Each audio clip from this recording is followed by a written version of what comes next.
Hello friends. Hello friends. ये background भी ऐसा लग रहा है कि दो वीडियो ऐसे मर्ज करी है, मेरे पीछे स्पेसिफिकली पर्दा आ रहा है, तेरे पीछे वो वाला आ रही है। बट उससे पता चल जाएगा कि एक पत्ती पर्दे पे जा रही है कि ये मर्ज करी हुई नहीं। Very good. तो आज क्या दिखाने वाले हो? आज मैंने ना कम्युनिटी पे पोस्ट किया था कि आस्क अस एनीथिंग, तो 42 क्वेश्चंस आए हैं। जितने हो पाएंगे उतने। 42 एक वीडियो में तो बहुत मुश्किल है। तो 20 तक 21 तक कवर करने चल की ठीक है, कोशिश चालू करते करना हैं। ताकि 2 में हो पहले जाए। ओल्डेस्ट वन ले लें, फिल्टर लगा ले पूरा। न्यूएस्ट करके first। एकदम लास्ट में वो कर लें। ऑलरेडी न्यूएस्ट है। एक सबसे पहला कमेंट है वेरी नाइस। जवाब दो इसका। Same to you. IRMS, बस ये कमेंट है। क्वेश्चन मार्क है क्या? विशाल कुमार। यार IRMS तो थोड़ा सा टाइम लग सकता है, क्योंकि पहले इंटरनली डिपार्टमेंट मर्ज होएगा, उसके बाद सिलेक्शन प्रोसेस डिफाइन हो पाएगा। जब डिपार्टमेंट मर्ज हो जाएगा और तब ही क्या रिक्वायरमेंट फर्दर रहेगी रेलवेज की, वो डिफाइन हो पाएगी और तभी यूपीएससी कोई सिलेक्शन प्रोसेस बता पाएगा। तो अनलेस की डिपार्टमेंट मर्ज ना हो जाए, उससे पहले एक्सपेक्टेशन रखना कि IRMS का एग्जाम हो जाएगा, थोड़ा सा मुश्किल है।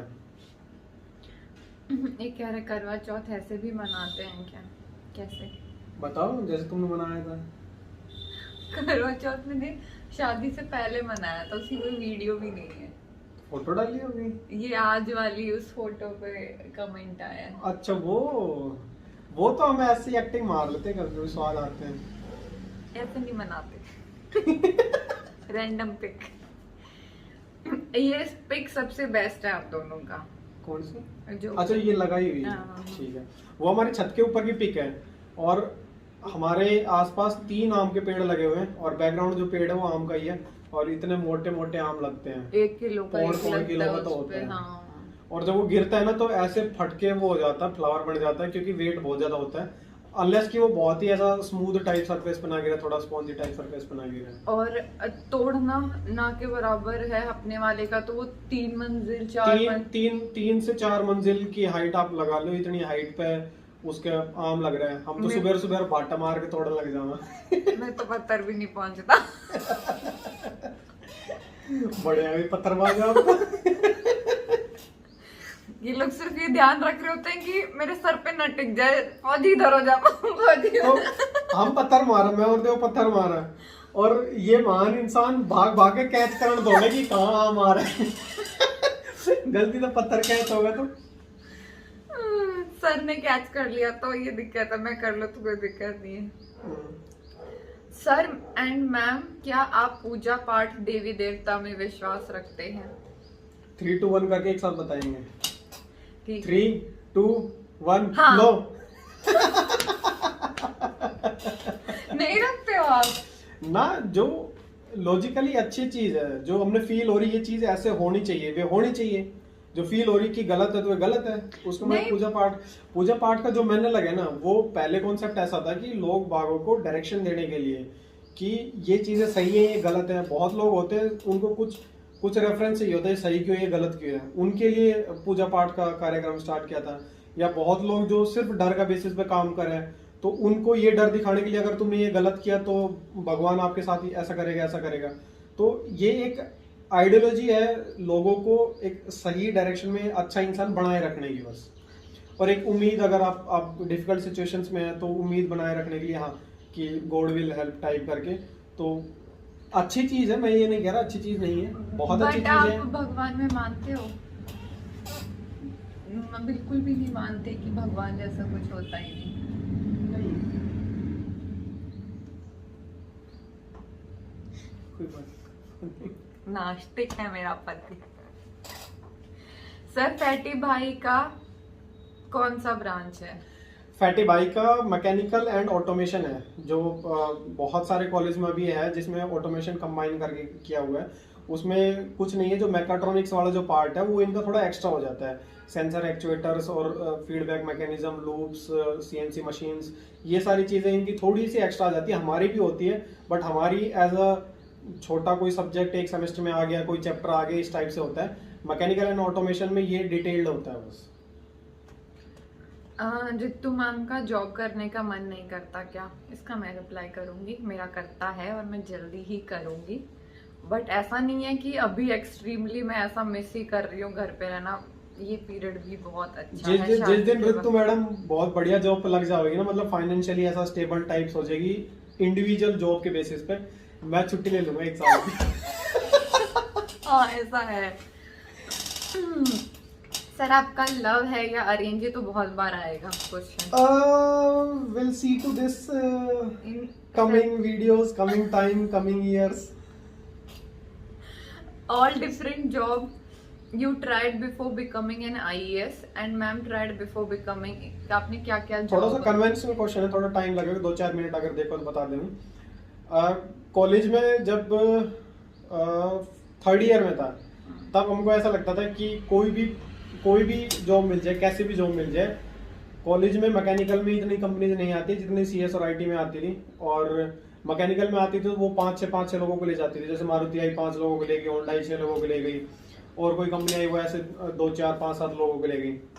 अब इसमें क्या है, अपनी उम्मीदें बहुत कम हुआ करती थी उन कंपनियों से, कि अपन थे बहुत ही इंटेलिजेंट टाइप के लोग, जो कि कंपनी बिलो एवरेज कहना चाहे, बहुत इंटेलिजेंट। मतलब मेरे कॉलेज में 120 लोग थे मैकेनिकल के, दो सेक्शन थे मैकेनिकल के 60-60 के। तो 120 में से लास्ट के 20 वाले लोगों में आता था, तो 5-6 लोग अगर कोई कंपनी ले जा रही तो ऑफ कोर्स मैं उसमें सेलेक्टेड नहीं हूँ। और कैंपस प्लेसमेंट में जितनी भी कंपनी आती है ना, सारी GD तो लेती है। पहले तो टेस्ट उनका निकालो, टेस्ट निकालना ही महाभारत था, क्योंकि पढ़ाई लिखाई ना करती 6ठे सेमेस्टर तक। तो ऊपर था फिर वे GD भी लेता। GD में डिस्कशन में अपन थोड़ा सा पीछे था, क्योंकि लोग बाग अंग्रेजी में फर्री बहुत भयंकर डिस्कशन करा करता। मुझे ऐसा लगता है आप डिस्कशन में बहुत एक्सट्रीम हो। डिस्कशन में बहुत तेज हुआ, अगर हिंदी में करवा दिया जाओ तो। हाँ, मेरा कैंपस तो फिर ब्लू स्टार में सिलेक्शन हो गया था, क्योंकि 8वें सेमेस्टर में वो ब्लू स्टार आई थी, और 7वें सेमेस्टर में ब्लू स्टार आई थी नवंबर में।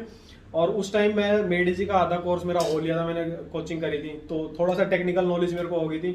प्लस ब्लू स्टार में ओपन कर दिया था कि हिंदी इंग्लिश कुछ भी यूज कर सको, और टॉपिक भी बहुत प्यारा आ गया था कि इंडिया पाकिस्तान की लड़ाई तो हो जाना चाहिए, कुछ सूझबूझ से काम हो सकता है। तो आपने क्या कहा था? तो बहुत भयंकर स्वाद आया था, और इसलिए मेरा फेवर वो टॉपिक था, और हिंदी अलाउड थी, इसलिए मेरा कैंपस सिलेक्शन हो गया था। आपने किस फेवर में लिया था? मैंने कही थी कि बातचीत कर लेनी चाहिए, लड़ाई दंगा जो नू कह दो लड़ाई दंगा करना चाहिए। मैं उनसे कह रहा हूँ कि तू करा कुछ जाके लड़ाई नू बता, अगर तू एक्सेप्ट करा तो फिर करना चाहिए। ये मेरा पॉइंट था एक बस। मेरे को नहीं पता सही है गलत है। और उसके बाद ब्लू स्टार ज्वाइन किया, 3 महीने का मेरी ट्रेनिंग थी मुंबई में, और उसके बाद पोस्टिंग मेरी हुई थी जयपुर में। और जयपुर में मेरा जो काम था वो आफ्टर सेल सर्विस जो होती है ना, जो एयर कंडीशनर लगे हुए हैं, रूम एयर कंडीशनर होते हैं, ये सब में दिखवाया करता था। बहुत ही बोरिंग किस्म का काम था। फिर फाइनली जब मेरा मन हुआ कि अब तो, हमारे घर से कितने किलोमीटर दूर रहते थे? 8 किलोमीटर बस। क्या तुम प्रीवियस क्वेश्चन का जवाब देना चाह रहे हो? क्या तुम प्रीवियस क्वेश्चन को लिंक करना चाह रहे हो? नहीं। ठीक है, will take previous question in coming videos. ठीक है। ब्लू स्टार खत्म करने के बाद, मतलब रिजाइन दे दिया था मैंने ब्लू स्टार में। उससे पहले, रिजाइन देने से पहले मैंने ट्राई किया था AF-CAT का एग्जाम निकल गया था, जो कि बहुत ही बेसिक और इजी सा होता है। बट उसके बाद जो SSB होती है आपकी, मेरी देहरादून में AF-CAT की SSB के लिए मैं गया था, बट कॉन्फ्रेंस में आउट हो गया था। ऑफ कोर्स परफॉर्मेंस अच्छी आती इसलिए आउट हो गया था। फिर आते मैंने रिजाइन डाल दिया था, और फिर 1 साल मेडिसिन तैयारी करी थी, गेट प्लस इंजीनियरिंग सर्विसेज की। और कंबाइंड बैच था, रेगुलर बैच था, कोई सुपर टैलेंटेड टाइप का बैच ना था। और उसके बाद गेट में 16 रैंक आ गई थी, ESC में 61 रैंक आ गई थी। और ESC की ज्वाइनिंग से पहले 1 साल का टाइम मिलता है, तो उस ड्यूरेशन में मैंने वो 16 रैंक के बेसिस पे ONGC में काम कर लिया था 1 साल। ठीक है, 1 साल में इन शॉर्ट बोल देता हूँ, बट अगर पिन पॉइंट बात करें तो मैंने 11 महीना काम किया था, जिसमें से 4 महीना एग्जैक्ट ट्रेनिंग थी, और 2 महीना ऑन जॉब ट्रेनिंग थी, जो कि ट्रेनिंग में काउंट नहीं करता हूँ मैं। ऑन जॉब जो चीज़ होती है वो जॉब करवाते ही हैं। तो ओवरऑल देख लो अब की तरह काम किया। उसके बाद मैंने छोड़ते ही रेलवे ज्वाइन कर लिया था, और फिर 1.5 साल किया ट्रेनिंग में। एक बहुत अच्छा क्वेश्चन है शिवम सिंह का, ठीक है। शादी के बाद आईईएस को कितना भाव मिलता है? शादी और आईएएस मिक्स हो रहा है कुछ। मतलब वो ऐसा पूछना चाह रहे हैं कि मेरे सेंस शादी के बाद अगर तुम अच्छे हस्बैंड हो तो बहुत भाव मिलता है और अच्छा हस्बैंड होना जॉब से इंडिपेंडेंट होता है। ये ट्रुथ है। बहुत सारे स्टूडेंट को लगता है कि बहुत अच्छी जॉब वाला बहुत अच्छा हस्बैंड होता है, ऐसा नहीं होता है। तो बहुत सारे फेमस मतलब पर्सनालिटी है बहुत अच्छी आजकल तो महंगे महंगे लोगों का भी डाइवर्स हो रहा है। तो जॉब और तुम्हारा फाइनेंशियल जो स्टेटस है वो कभी भी तुम्हारा रोल प्ले नहीं करेगा अच्छा हस्बैंड या अच्छी वाइफ में। हाँ, अच्छा हस्बैंड या अच्छी वाइफ होने में इंसान, ये लोग ना ऐसे चीज देखते हैं कुछ लोग कि अगर अच्छी जॉब है तो अब तो अच्छी लड़की मिल जाएगी, अगर वो जॉब देख के आई है तो वो अच्छी लड़की नहीं होगी। करेक्ट। हाँ, तो वो एफर्ट नहीं आएंगे कभी भी, और जेन्युइन एफर्ट आ रहे हैं तो जॉब हो। जब तक ये कनेक्शन यहाँ से यहाँ तक का और चीजों को पॉजिटिव वे में लेने का और अपने रिलेशनशिप के लिए एफर्ट मारने का और अपना रिलेशनशिप मेंटेन करने के लिए अपने कंफर्ट जोन से बाहर आने का एफर्ट आप लोग नहीं लगाएंगे, तब तक चीजें मैनेज नहीं होगी, चाहे वो लव मैरिज है चाहे अरेंज मैरिज है। और अगर आपने बहुत सारा अच्छा मैनेजमेंट किया है, आप चीजों को समझते हैं, आप अपने एंगल के अलावा सामने वाले के एंगल भी देखते हैं, आप रिजिड नहीं है, आप इगोइस्टिक नहीं है, आप सामने वाले को अपना ही एक पार्ट समझते हैं, तो आप बहुत अच्छी मैनेजमेंट कर लेंगे हर चीज में। और उस केस में चाहे आपकी लव मैरिज हो चाहे अरेंज मैरिज हो, बहुत ही स्मूथ चलने वाले और मजा आएंगे। और जो भी नवीन ने कहा वो एक्चुअल में ऐसा सब करता है। ताली एक हाथ से नहीं बजती है, चीजें स्मूथ चल रही है उसमें इनका भी पूरा हाथ है। नहीं, मेरा ज्यादातर वो पीछे करने में हाथ होता है, लड़ने में गुस्सा होने में। चलो वो तो बर्थ राइट होता है लड़कियों में, थोड़ा ऐसा नहीं है। मैकेनिकल वालों के लिए ऐसा हम थोड़ा एक्स्ट्रा भाव दे देते हैं। बट नवीन एक्चुअल में बहुत चीजें अच्छे से मैनेज कर लेता है, इमोशंस को तो खासकर। और मतलब ऐसा होता है ना कि ये नहीं है कि अगर कोई लड़ाई हुई है तो ऐसा नहीं है कि जो मैं गुस्सा हो गई हूँ तो नवीन ही गलती मानेगा। डिस्कशन के बाद मैं गुस्सा हूँ और मैं भी गलती म्यूचुअली हम पॉइंट्स रखते हैं, एक दूसरे का साइड देखते हैं, क्या एंगल था, उसने क्या सोचा, मैंने क्या सोचा, फिर एक कंक्लूजन हम निकालते हैं। हाँ, उसमें ऐसा नहीं होता कि कौन गुस्सा हुआ था, कौन क्या बोला था और ऐसे बकवास मत करो, एक्सेट्रा एक्सेट्रा एक्सेट्रा। कहाँ चली गई? फैटी वाई का प्रिपरेशन कैसा चल रहा है? फैटी बाई का प्रिपरेशन देख लो, थोड़ा हाथ पे थोड़ा ध्यान देना। अगर ये आइडियल सिचुएशन की इस लेवल की तैयारी चलनी चाहिए तो फैटी बाई की ऐसे चलती है, ऐसे चलती है, ऐसे चलती है, ऐसे चलती है। तो फैटी बाई की प्रिपरेशन ऊपर नीचे होती रहती है, जो कि जनरली लोगों की होती है ऊपर नीचे।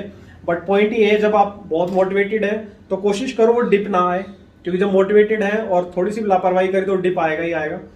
और जब अगर डिप आ गया है तो कोशिश करो कि वो डिप होता ही ना चला जाए, उसमें एफर्ट लगाओ, थोड़ा सा वो राइज करेगा ही करेगा।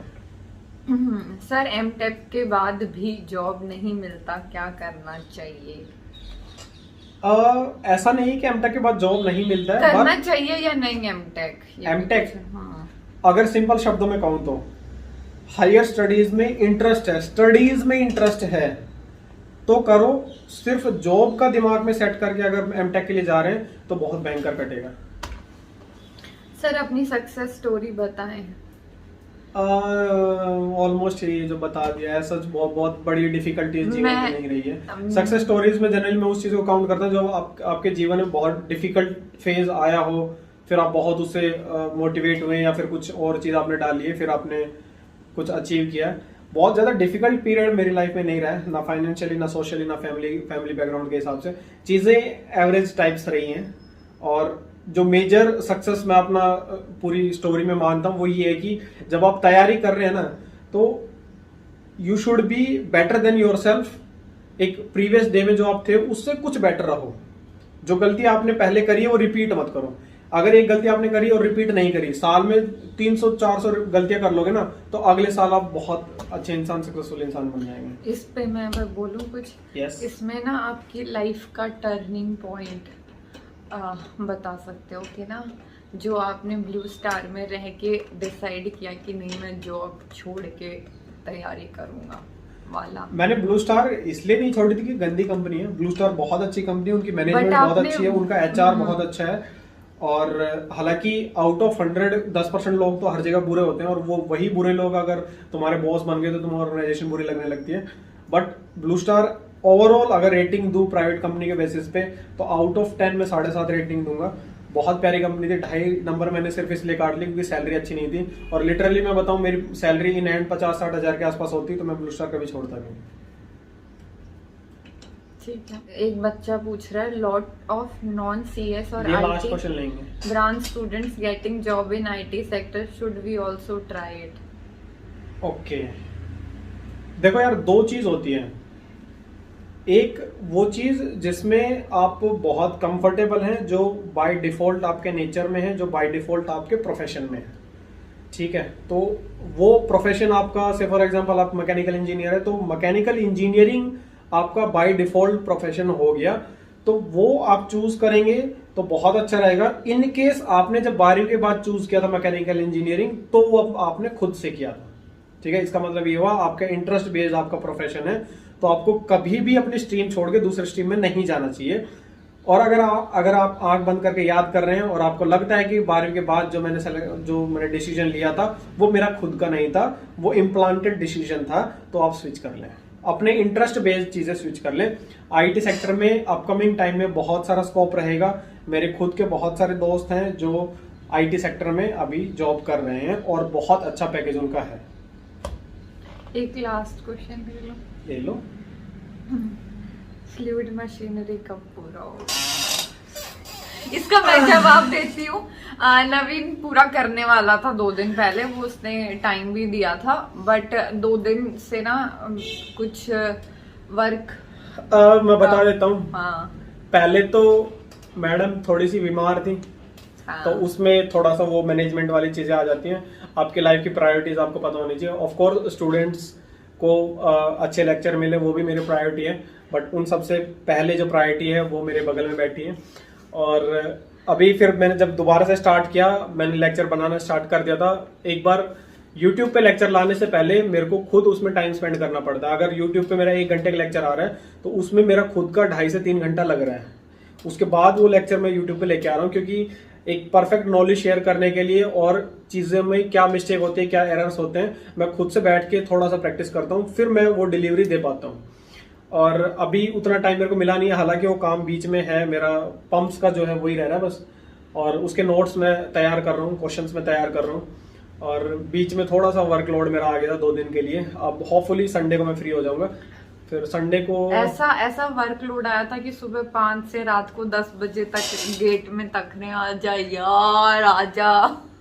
कभी कभी ऐसा होता है जब आप यूपीएससी के थ्रू आए तो ऑफ कोर्स आपके ऊपर रिस्पॉन्सिबिलिटी होती है, आपका टाइम बाउंड कोई काम नहीं होता। जब नॉर्मल रूटीन होता है तो मैं 10:30 भी चला जाता हूँ ऑफिस और शाम को 5 बजे वापस आ जाता हूँ, और बीच में भी 1-1.5 घंटा लंच करने आ जाता हूँ, तो नॉर्मल रूटीन में ऐसा चल जाता है। बट जब इमरजेंसी सिचुएशंस होती है, कोई और हैंडल करने वाला नहीं है, तुम्हारा एरिया जो है वो आप ही हैंडल करेंगे, तो उस केस में आपकी मॉर्निंग जैसे मैं गया था 5:30 बजे उठा था और रात को 11:30 बजे के आसपास मैं वापस घर आया था, और इन बिटवीन मैं आधा घंटा खाना खाने के लिए आया था, उसमें भी मीटिंग ली थी, और उसमें भी मीटिंग मेरी कंटिन्यूस चल रही थी, खाना साइड में खा रहा था और साइड में मीटिंग चल रही थी।